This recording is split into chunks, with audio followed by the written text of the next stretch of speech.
My dear students, आज मैं आप सभी को आखिरी जो पार्ट है आपका हिंदी लैंग्वेज का 17 कहानी लेखन वो सिखाऊंगी जो पेज नंबर 65 पे है।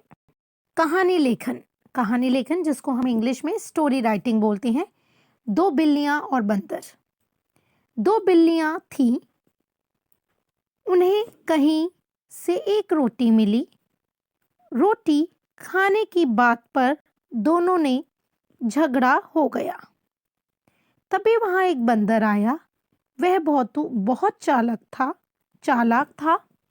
उसने बिल्लियों को से कहा कि आप दोनों बहस मत करो, मैं आपकी यह रोटी बांट देता हूं। बिल्लियां तैयार हो गईं। बंदर बिल्लियों का झगड़ा निपटाने के लिए कहीं से एक तराजू ले आया। दो बिल्लियों को एक रोटी मिली थी जिससे वो लड़ रही थी, झगड़ रही थी कि मैं खाऊंगी। तभी एक बंदर आया जो बहुत चालाक था। उसने बोला मैं आपकी रोटी बांध देता हूं, और वो एक तराजू लेके आया। उसने रोटी को दो भाग किए, रोटी के जो दो भाग कर दिए, दो टुकड़ों में बांट दिया और तोलने के लिए तराजू के पल्लों में रख दिया। तराजू के जो पल्लों थे उनमें रख दिए रोटियों को। दो भाग भारी होता, वह उसी में से रोटी तोड़कर खा जाता।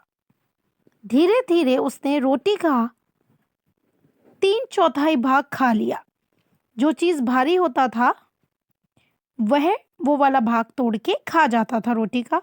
धीरे धीरे क्या हुआ कि 3/4 भाग उसने रोटी का खा लिया। जब एक भाग बचा तो बिल्ली कहने लगी, मामा जी, हम रोटी स्वयं बांट लेंगी। बंदर ने कहा, बोली, जो अब ये बची है रोटी इसको हम स्वयं बांट लेंगे, खुद ही बांट लेंगे। मैंने आप दोनों का निर्णय किया है, यह बाकी रोटी तो मेरी फीस है। तो बंदर ने बोला कि मैंने तुम्हारा निर्णय किया है, तुम्हारी लड़ाई को शांत कराया है, तो इसलिए जो बाकी की रोटी है वो मेरी फीस हो गई। यह कहकर उसने बची हुई रोटी भी खा ली।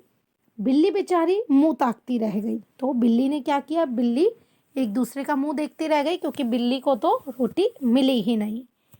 शिक्षा, दुष्टों पर कभी विश्वास ना करे, मतलब किसी और पे विश्वास ना करे। अगर आपकी लड़ाई होती है तो बेटर है वो खुद ही सुलझा लें उसको। इसमें हमने कहानी सीखी है। आशा करती हूँ आपको समझ आ गई होगी। धन्यवाद।